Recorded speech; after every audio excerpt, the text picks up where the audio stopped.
Graduating from Yale Law School, Cory moved to a low-income, inner-city neighborhood in Newark, New Jersey, where he still lives to this day.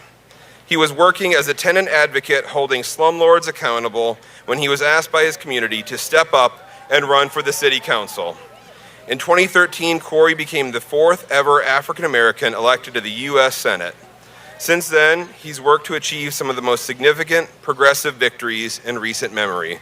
Polk County, join me in welcoming Senator Cory Booker. And I know it's gonna be a lovely day.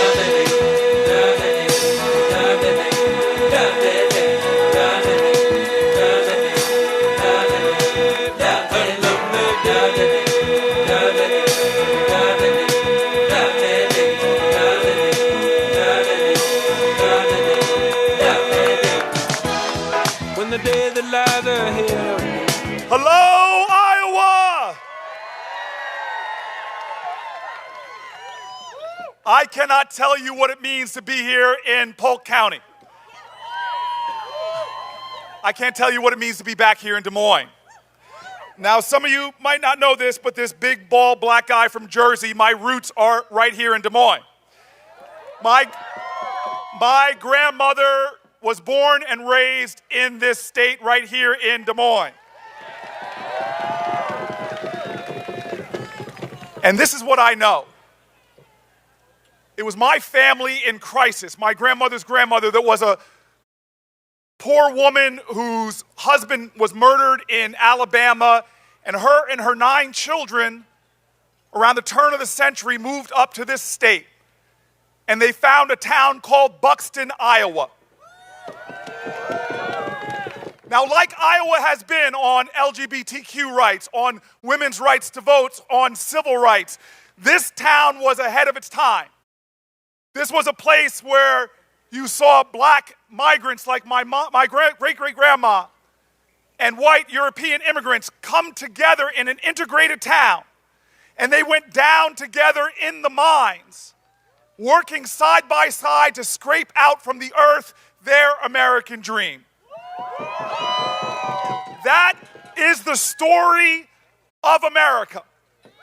When my grandmother's child, my mother, was joining with my dad, moving to the state of New Jersey, every time they tried to find a neighborhood, often with the best public schools, 50 years ago, they would be met by a real estate agent that would see a black family and say, lies. This house is no longer available. Oh, this house was pulled off the market. It's already sold.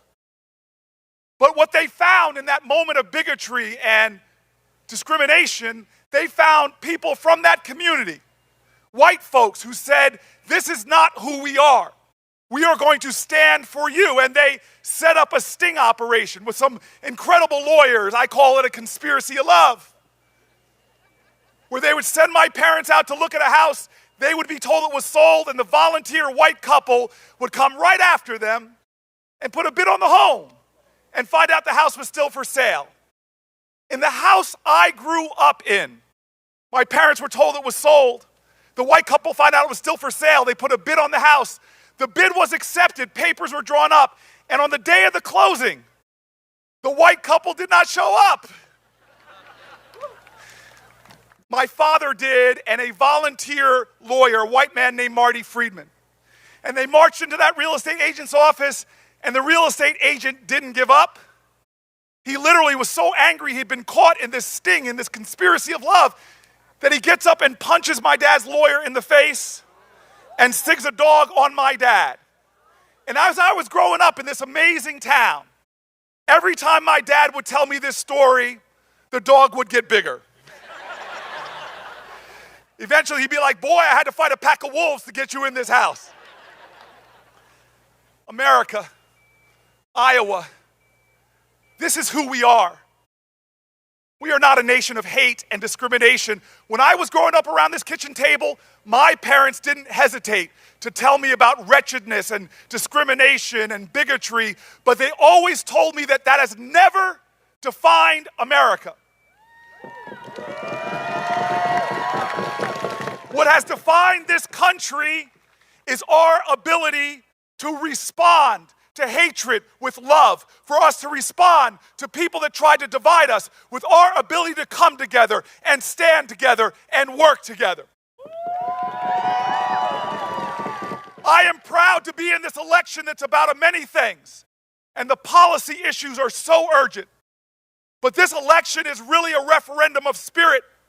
It's not a referendum on one guy in one office. This election is a referendum on who we are and who we must be to each other. This party, we as Democrats, have always told the truth of who we are. When my Iowa grandmother married my Louisiana grandfather and they moved to Detroit, my grandfather got a job on the assembly lines as a union worker for UAW. And at that time, most blacks in America were Republicans, but he went out and was an activist that bragged till the day he died about converting district after district to the Democratic Party, because my grandfather said, Democrats, we're the party of we, not the party of me. We're Democrats, we're the party of inclusion, not the party of exclusion. We're not the party of the wealthy few. We're the party of everyone, everybody, everywhere. We're the party of civil rights, of women's rights, of workers' rights, of LGBTQ rights. Heck, we're the party that believes in science.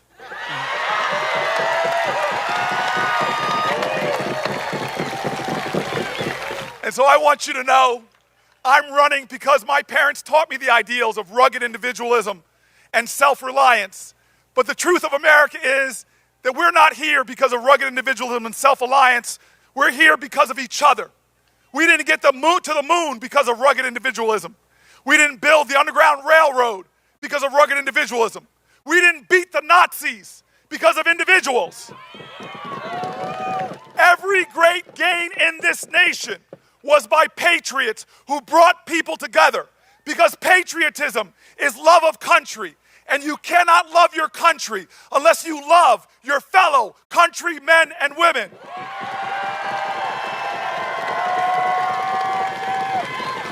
And love is not a sentiment. I am not talking sentimentality.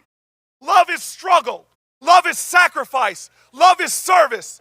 Love says that if your family doesn't have health care, if your family doesn't have great public schools, then it's an affront to my family. It weakens our justice.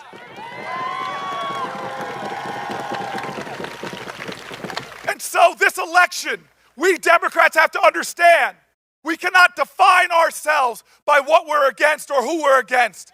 We must define ourselves by who we are and what we are for.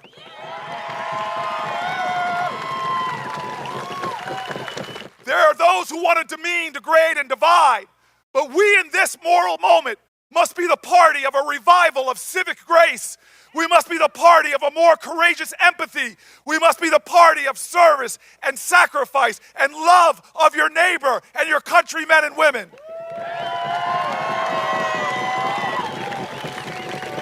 I am here all my life because of the sacrifices and service of our ancestors. Every election was not an election about me. We are about a team sport. This election is not just about one office. We got to beat Mitch McConnell. This election is not just about one office. It's about Supreme Court seats.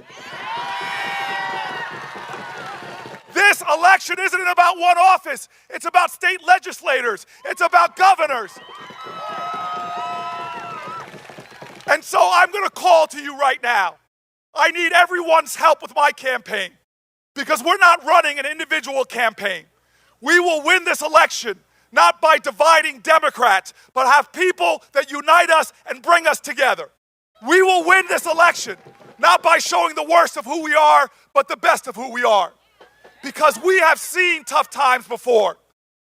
Donald Trump tries to demean and degrade and divide, but I remember the poetry of Maya Angelou. He may try to lie about us, but she said, "You may write me down in history with your bitter, twisted lies. You may trod me in the very dirt, but still like dust, we will rise. I'm telling you right now, they came after us. They came after us. They came after us in Valley Forge. They came after this country in Pearl Harbor. They came after us in 9/11, and we carry the grief and the hurt. But we were always a nation in our worst parts that we pulled together and said to each other, we will rise. They tried to beat us back at the Edmund Pettus Bridge. They tried to beat us down at Stonewall. But we responded in every generation with the words, we will rise. And now we must rise. We will rise for health care for all. We will rise for public schools. We will rise to end the scourge of gun violence. We will rise for union labor. We will rise for one another. Like Kennedy, who pointed to the moon, we will rise. Like King, who pointed to the mountaintop, we will rise. Iowa, America, it's our time to come together, to stand together, to work together. He does not define us. We define our truth. And I'm telling you right now, we will rise. We will rise. We will rise. We will rise. We will rise. We will rise. We will rise. We will rise. Thank you very much.